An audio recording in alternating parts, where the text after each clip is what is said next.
Think about the last concert you went to or a beautiful sunset you saw. Chances are you were looking at it through a sea of phone screens. It makes you wonder, right? Are we so busy capturing our lives that we're actually forgetting to live them? It's one of the biggest paradoxes of our time. This line from The Secret Life of Walter Mitty just hits the nail on the head. It perfectly captures that constant tug of war we feel between documenting a moment and truly being in it. So, let's dive into the big problem here. Why is it so incredibly hard to just stay in the moment?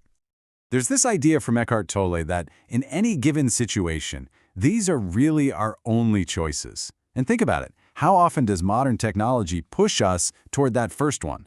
Removing ourselves, checking out mentally, even when we're still physically there. And hey, let's be real for a second. Sometimes being present is just hard. It can be awkward, uncomfortable, even painful. So it's really no surprise that we instinctively reach for our devices for a quick hit of distraction. But this impulse, it leads us into two very specific traps. So yeah, our digital habits, they tend to fall into two main categories, two very distinct ways we end up stepping outside of our own lives. On one side, you've got the collector. This is the person who's so focused on saving the moment that they forget to actually experience it. And on the other side, you've got the escapist, who uses technology to actively run away from the moment, usually to avoid feeling something they don't want to feel. This is the collector's dilemma. I mean, picture it. You're watching a gorgeous sunset, so you pulled out your phone to record it. But in that very act, you've taken a step back. You're no longer in the sunset. You're an observer, a documentarian.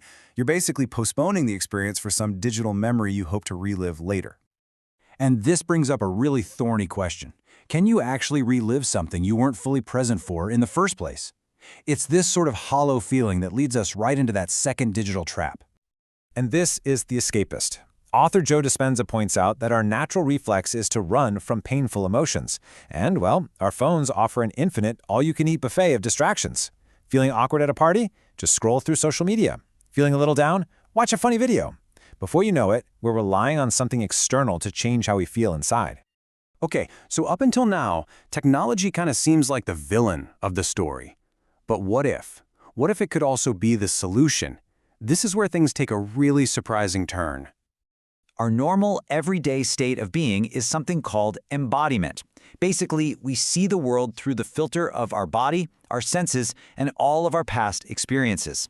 Our brain is constantly matching patterns, which means we almost never have a truly new, raw experience. We're always comparing it to something we've seen before. But then there's immersion. This is where technology, things like video games or VR, can actually help us step outside of our normal embodiment. It can break us free from those old thought patterns and open us up to those raw, unfiltered experiences we've been missing. We can literally learn how to lose ourselves. And look, this isn't just some philosophical theory. There's real science to back this up. Research shows that playing computer games literally lights up the parts of our brain that are linked to motivation and learning. In fact, people are developing games right now to help those with depression or trauma train their brains to create entirely new, healthier ways of thinking. This incredibly powerful state of immersion, well, it has another name that you might be a bit more familiar with. It's called flow. The psychologist Mihaly Csikszentmihalyi discovered that the most satisfied people on Earth are the ones who regularly get so absorbed in something that they completely lose their sense of self. They enter this state of flow, and it's the total opposite of being distracted. It's being completely, utterly, 100% present. In the world of meditation, this state of flow is called the gap. It's that quiet, magical space between your thoughts, where your ego just kind of fades into the background. And it's not some empty void. It's described as the source of pure potential and infinite possibility. It's where you find the real you. And the best news is, you don't have to be some meditation master to find it. In fact, you've already been there. Think about a time you were totally lost in a great conversation, or maybe that feeling when a roller coaster drops, or when you're deep into a creative project.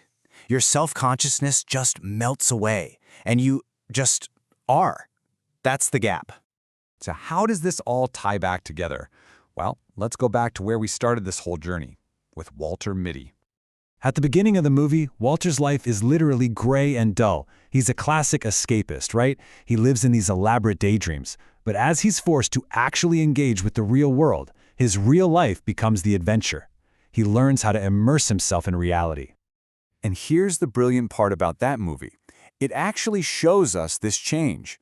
As Walter becomes more and more present, the film's color palette literally becomes more saturated. His gray, muted world transforms into one of vibrant, stunning color, perfectly mirroring what's happening inside him. Which brings us to the ultimate takeaway here. Being truly present isn't about having rigid self-control. It's actually the opposite. It's about letting go and completely losing yourself in the moment. And technology, it doesn't have to be the enemy. We can actually use it as a tool, like a training ground, to teach our minds how to find that state of flow in every part of our lives. And that leaves us with one last thing to think about. What if all this time we've been trying to grip the present moment tighter and tighter when the real secret was just learning how to let go and get lost inside of it?